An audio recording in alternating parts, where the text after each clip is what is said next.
여러분 안녕하십니까. 2021년 변액보험 2회 판매. 자, 출제 문제 함정을 찾아라. 제 2장 생명보험의 이해 함께 여러분과 살펴보도록 하겠습니다. 예, 27번부터 45번까지 문제고요. 27번 예, 바로 보죠. 뭐 이장 같은 경우에는 여러분들 뭐 모집인 시험일 때도 이제 나왔던 내용이 중복되는 부분이니까 예, 쉽게 여러분께서 좀 이해를 하실 수 있을 거라고 생각이 됩니다. 자, 27번 생명표 잘 아시죠? 어떤 연령대의 사람들이 자, 10년이 아니라 1년에 몇 명 정도 사망 또는 생존할 것인가를 산출하여 계산한 표로서 현재 제9회까지는 맞는데 국민생명표와 경험생명표 여러분 구별 당연히 잘 아시죠? 그죠? 예. 제9회 경험생명표를 사용하고 있다라는 게 함정으로 나올 수가 있습니다. 자, 다음 28번 보겠습니다. 자, 보험료 산출 방식은 3위원 방식, 우리 과거 방식이죠. 현금 흐름 방식이 있습니다. 현재는 3위원 방식을 사용하는 것이 아니라 예, 현금 흐름 방식에 따라서 보험료를 산출하고 있습니다. 자, 3위원 방식과 현금 흐름 방식의 차이점 여러분께서 잘 이해하고 계시죠? 예, 뭐 최적 가정, 자, 이런 표현들 굉장히 시험 문제 많이 나옵니다. 다시 한번 연상을 해주시고요. 29번 보겠습니다. 책임준비금 적립 방식으로는 사업비에 관한 것을 일체 고려하지 않는 질매일시가 아니죠. 그죠?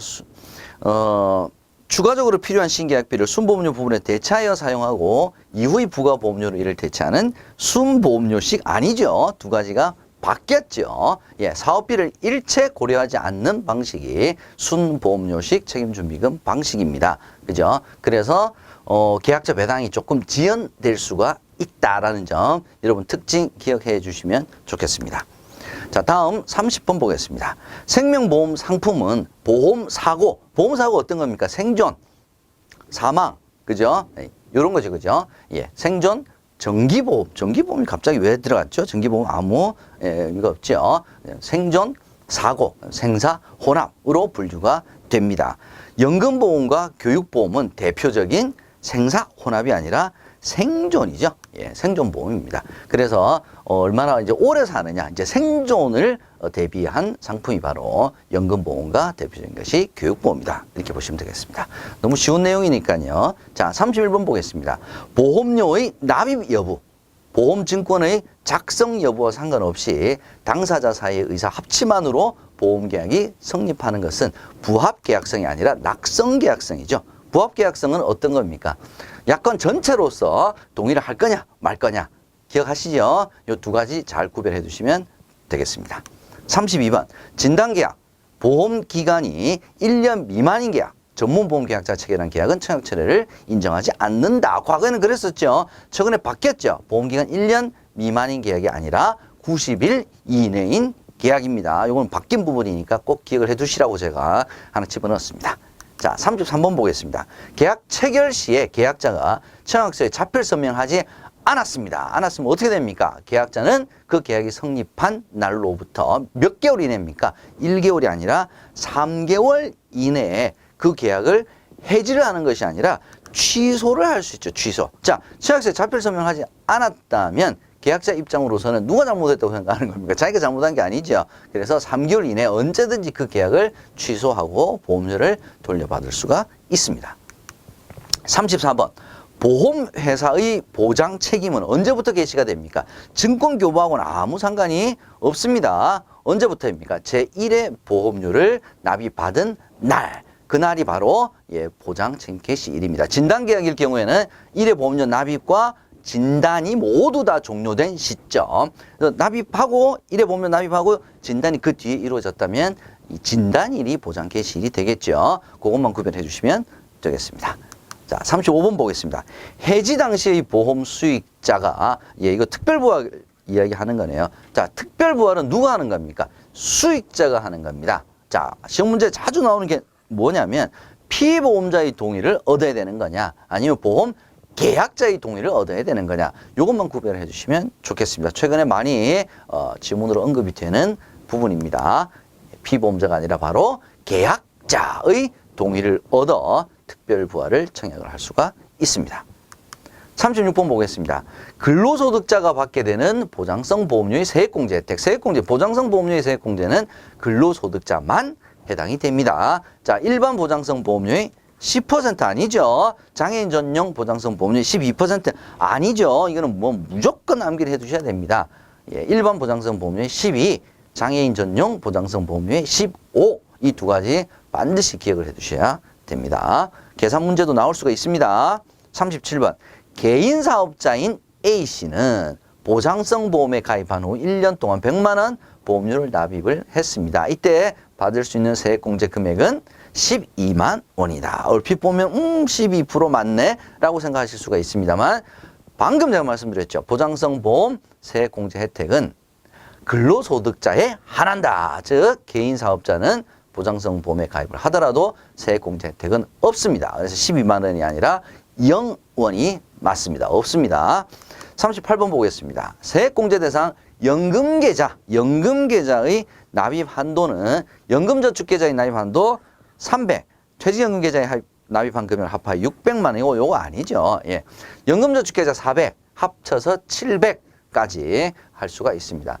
작년부터는 자 종합소득은 있습니다만은 종합과세 기준금이 2천만 원 초과하지 않는 50세 이상에 더 페이버를 주는 거죠. 연금저축계좌 한도 늘려줬습니다. 600만 원, 퇴직연금계좌 합쳐서 900만 원까지 한도를 늘려줬다라는 점. 예, 연령, 소득에 따라서 한도가 달라진다는 점.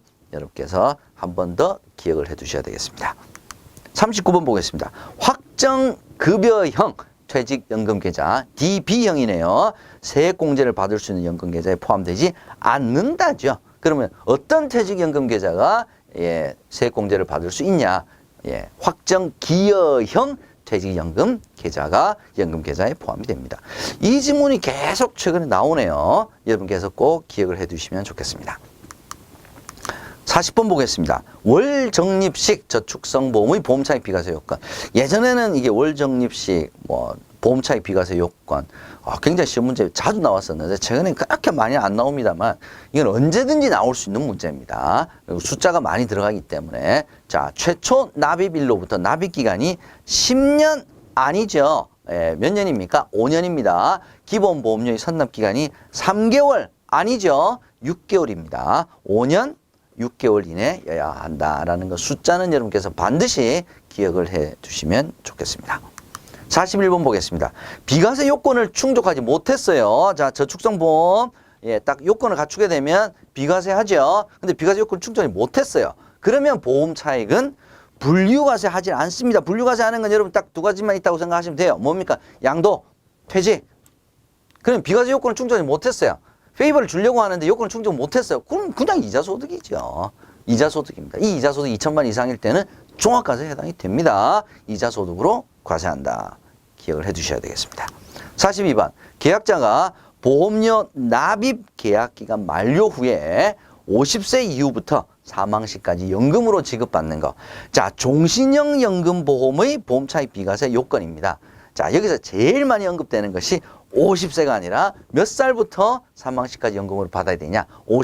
55입니다. 55. 그래서 보통 이렇게 보면 이 기준들이 0으로 딱딱 그러니까 50세, 60세 이렇게 떨어지는 것보다는 55, 65로 가는 것이 훨씬 더 많습니다. 그래서 저는 하다가 좀 헷갈린다. 그러면 저는 가급적이면은 끝자리가 0으로 끝나는 50세, 60세 선택 잘 안 합니다. 55, 65. 예, 이렇게 기억을 해 두시는 것도 하나의 방법이지 않을까 말씀드립니다.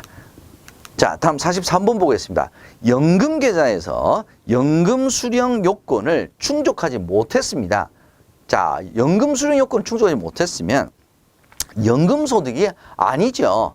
연금소득이 아닙니다. 그럼 뭘로 보느냐? 금융소득으로 보는 것이 아니라 기타소득으로 봅니다. 기타소득. 기타소득으로 봐서 무조건 분리과세를 하게 됩니다. 자, 이 부분, 기타소득 부분 한 번씩 지문으로 출제가 되고 있습니다. 44번 보겠습니다. 사망할 때까지 연금 수령하니까 종신계약에 의해서 연금을 받는 거죠. 그때는 무조건 나이에 따라서 70세에서 80 사이, 80세 이상, 그 다음에 70세 이하, 이렇게 해서, 예, 3, 4, 이제 5, 4, 3, 이렇게 해서 세율이 적용이 되는데, 종신연금일 경우에는 나이하고 상관이 없습니다. 이거 헷갈리게 만들 수 있어요. 3에서 5%가 아니라 무조건 4%. 원천징수세율을 적용합니다. 종신계약에 따라서 받는 연금소득은 무조건 4%다. 요거 기억해 두셔야 될 것 같습니다. 요게 최근에 시험 문제 한 번씩 나왔어요. 자, 45번. 다음에서 증여재산 가액은 얼마인가? 그 증여를 받은 모양이네요. 어떤 내용인지 한번 보죠. 김생명 씨는 생명보험에 가입을 하여 총 납입 보험료 5천만 원 중에 2천만 원을 납입을 했습니다. 나머지 3천만 원은 아버지가 납입을 했네요. 그래서 1억 원의 보험금을 수령을 했습니다.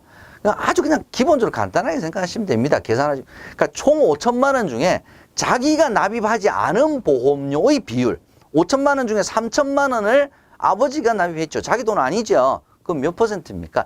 60%를 아버지 돈으로 납입했잖아요. 그럼 받은 돈의 60%가 증여받은 돈이다라고 인정을 한다는 뜻입니다. 그래서 1억 원 중에서 60%인 6천만 원만큼이 증여재산 가액이 되겠습니다. 자, 이해되셨습니까? 계산식 몰라도 괜찮아요. 상식적으로 생각을 해보시면 남의 돈으로 납입해서 받은 돈은 자기 거 아니라는 거죠. 자, 이렇게 해서 45번까지 자, 2장 문제까지 다 풀어봤습니다. 저는 다음 시간에 제 3장 이제 변액보험에서 여러분들 다시 만나도록 하겠습니다. 여러분 수고하셨습니다.